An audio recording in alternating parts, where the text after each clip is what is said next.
Humanity sets the agenda. The time is 11:16 and you're tuned into the mid-morning talk with me, Fazila Isaac, on Salar Media. The Yes Movement in Eldorado Park and other areas. And we would like to speak to Charis Pretorius, who is a community activist. Welcome to the show, Charis. Thank you so much for having me, Fazila. Thank you so much for taking the time. Now, we were supposed to have Jefferson Johnson, but I think he's having a few issues with his network, but we will continue with you. Tell us a bit about yourself and your role with the Yes Movement. Well, I've been an activist in Eldorado Park and surrounding areas for the last 12 years. I'm a former show host on the community radio station Eldorado FM. And I'm just basically a person who fights for the underdog, who believes that no one should be treated any less than the next person, whether it be from government departments or whether it be from us as one human being to another. So that is who I am in a nutshell. I'm a mom of two, and yeah, I fight for my community. Fantastic. And what is the Yes Movement? What is that movement, and what is the main objective of that movement? The Yes Movement, or the name of the movement, evolved from constant engagement with government departments, where it was entirely a case of it being said with such disdain, yes, Aldos again, and that is how the name came about.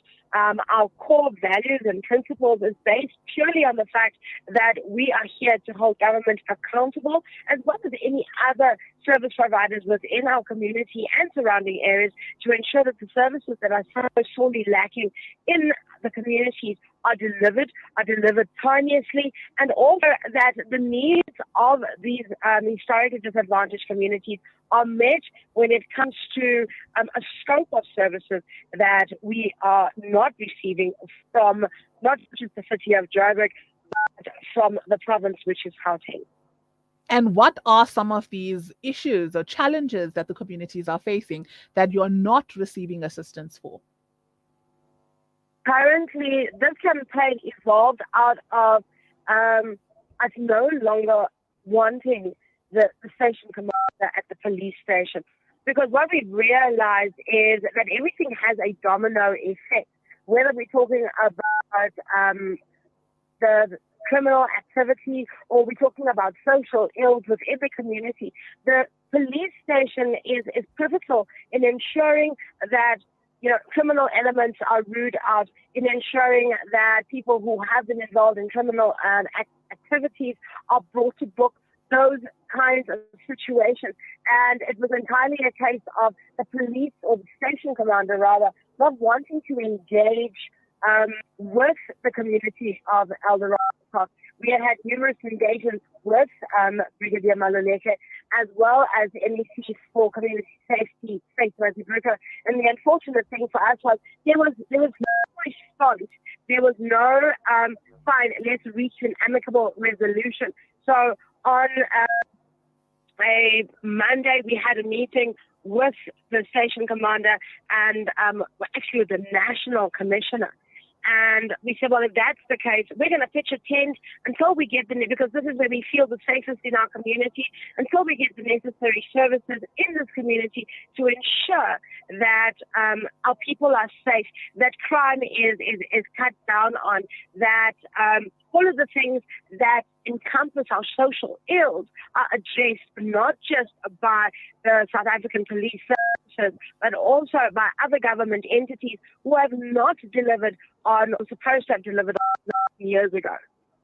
Now, having had so many of the delegations and ministers, etc., coming through, you did say there has been no difference from there. Now, there is a police station sit-in that you guys are busy with, like you stated. Has that yielded any results? The unfortunate thing for us, Priscilla, is that it hasn't yielded results for Eldorado Park. It has been entirely a case of lip service from government departments. They have not come to the party. They're constantly engaging with us and having meetings and wanting to find out what the issue is. What is the problem? How can we address it? When we have handed over a memorandum that clearly outlines exactly what the issues are that we have within our community, whether it be the lack of economic development, engagement with youth with regard to what they need, social development, doing their part when it comes to social ills, when it comes to the safety of children, the Department of Education, when it comes to what it is that they need to do to ensure that when it comes to these social ills, it is addressed and so forth. So it's been entirely a case of lip service as far as we are concerned. And it should also be made categorically clear that the reason why all of these other communities, and we're talking about Eldorado Park, Westbury, Riverlea, Charis, Nigel, we go as far as the Cape Flats. We have such an amazing response to the joining of the Yes Movement, is because all of these communities are facing the same issues. They are facing the same strife, the same almost, and everybody hates the word, but it has to be used because it is completely explicit in its definition.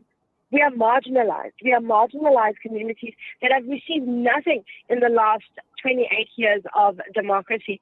And it's really time that government does what is required of them within showing that we get what is duly deserved to us.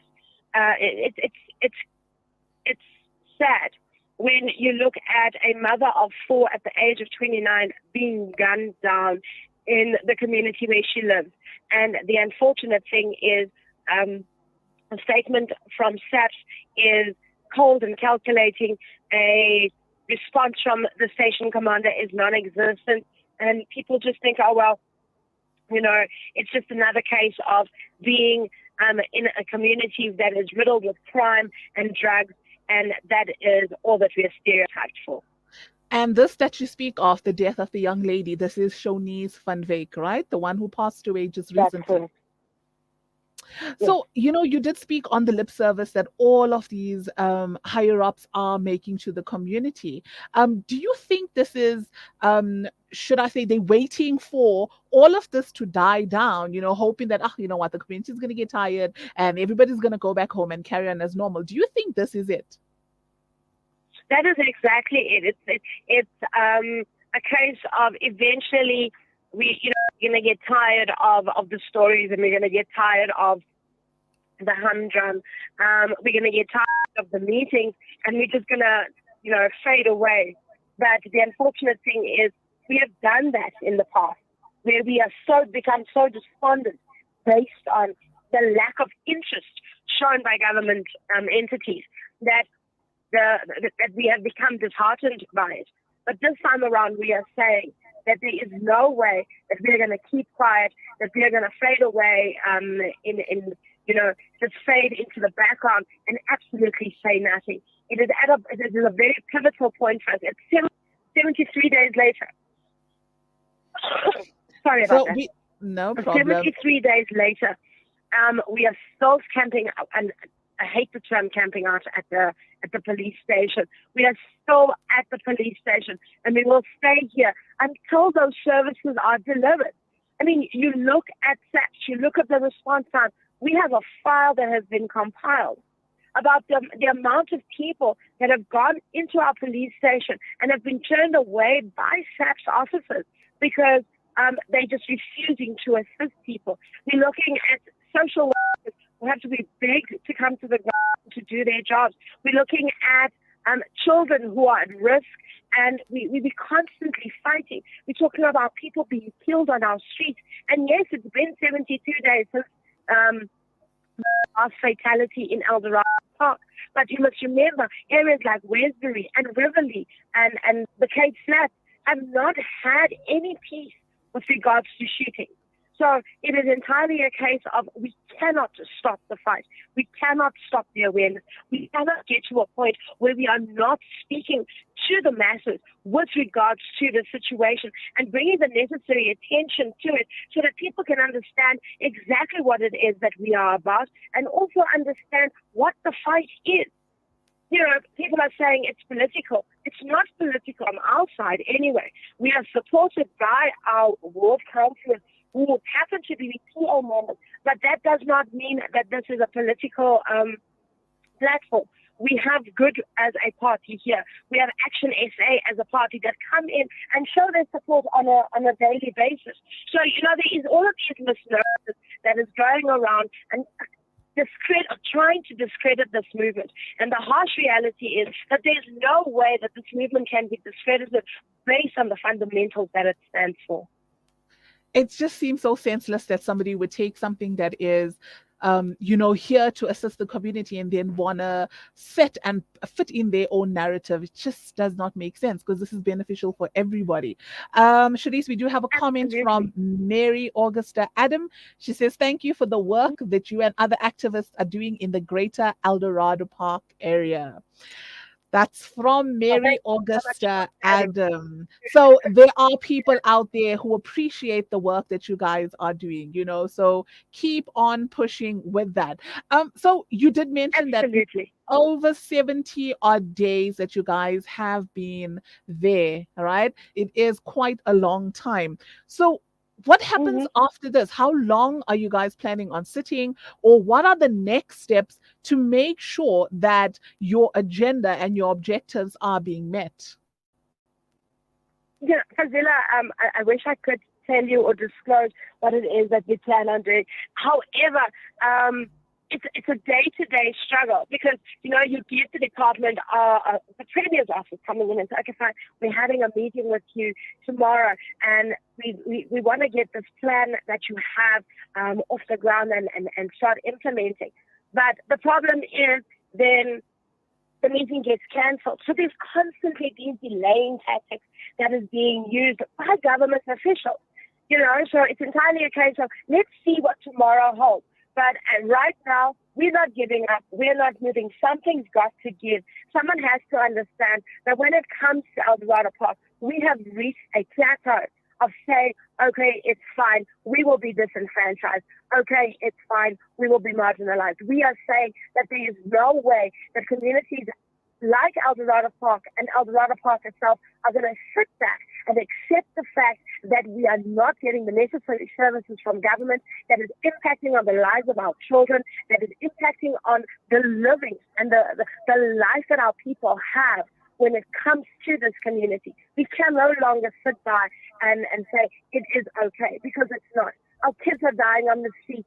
And it's something that all of the activists across our organization speaks about when we say it is devastating when a mother has to identify the body of her child by their hands and their feet because their faces have been blown away. We cannot see this as normal. This is extraordinary circumstances. This is abnormal living situation. So how is it that government is not paying attention to our plight and coming and saying, okay, fine, we have a solution? As far as we're concerned, it is definitely politically driven. It's politically motivated, because the unfortunate thing is we are in a different coalition dispensation at the moment. So it's entirely a case of gathering votes and doing for other communities, sorely ignoring communities such as Eldorado Park, such as Rivoli, such as Westbury, such as Charis, Eldorado Park, you name it. Historically disadvantaged communities are being sidelined and they are not getting the necessary services because, unfortunately, they have a different political affiliation to that of the ruling party within the city of Johannesburg. Yeah. Now, looking at a place like Eldorado Park, it is quite big. There are people in large numbers. Has there been enough buy-in and support from the community as a whole, though? People are constantly saying that they're backing us up and they're with us and whatever the case may be, and they agree with what we are doing. But, that too is a case of afraid that if I do go to the tent, I'm going to be victimized, because that is the unfortunate thing. I mean, we have been exposed to major victimization as individuals and as part of an organization, So people are afraid, but when we do engage with individuals and when we do engage with the community, it is a case of thank you guys for making the sacrifice. Thank you for being the individuals and the group that are standing up for the rights of our people. Because sometimes we are just too afraid to speak out because victimization is never easy, and it's never easy for anybody. So it's just really, really sad when we get to a point where people are afraid to speak up and speak up for themselves because they are afraid that they are going to be victimized. But yes, we don't have as much support as we would like to have. But everybody needs to come through, and whether they come and spend an hour with us at 10 or 2 hours, or they come on a weekend and maybe spend the night. It is highly up to them. The door is always open, figuratively and literally speaking. So it's entirely a case of people getting involved, keep participating, because we're not doing it for us. Yes. We're not even doing it for our generation. We're doing it for the next generation. We need to realize that the people in this community, especially the young people in this community, need to be given the necessary opportunities in order for them to develop and grow. We can no longer be standing in cemeteries and around graves and burying our children instead of lifting them up and ensuring that they have a positive future that will provide for the next and the next generation. 100%. Charis, thank you so much for taking the time to join us today. It's been an absolute pleasure. I do wish you and the other activists in the community all of the best, and all of the other communities that are partaking in this. And hopefully there's a positive outcome eventually that comes from this. Thank you so much for your time. Thank you so much for having us. Thank you for the support and for engaging with us. We would just also like to make a plea that everyone who is possibly in the area to join us at 6:30 this evening. I will send you the flyer with regards to the memorial service for Charis van Wyk, who is the 29-year-old who passed away over the weekend. And we just want everybody just to come in, show their support, and also just show exactly what a true solidified community we are. We're talking about the south of Joburg. Doesn't matter where you're coming. It's happening at 6:30, and we just want people to participate and be part of it. Thank you so much. 6:30, community needs to be out there in support of this movement and the death of Charis van Wyk. Thank you so much, Charis. Have a good day. Thank you, Fazila. Enjoy the rest of your day. You too. Bye. Bye-bye. That was Charis Pretorius, community activist in Eldorado Park, speaking to us on the Yes Movement and the horrible, horrible deaths that have been going on there in the actual community. They are having a get together tonight at 6:30 in the area. Please join. It's at the corner of Sneeuwberg and Slagberg Street at 6:30 tonight. And yeah, hopefully the right people get to hear, the right people come out, and the right people do what needs to be done to help these communities. The time is 11:34. We're going to go for a quick short ad break. When we come back, Owen Lekala is on our hit list. Stay tuned.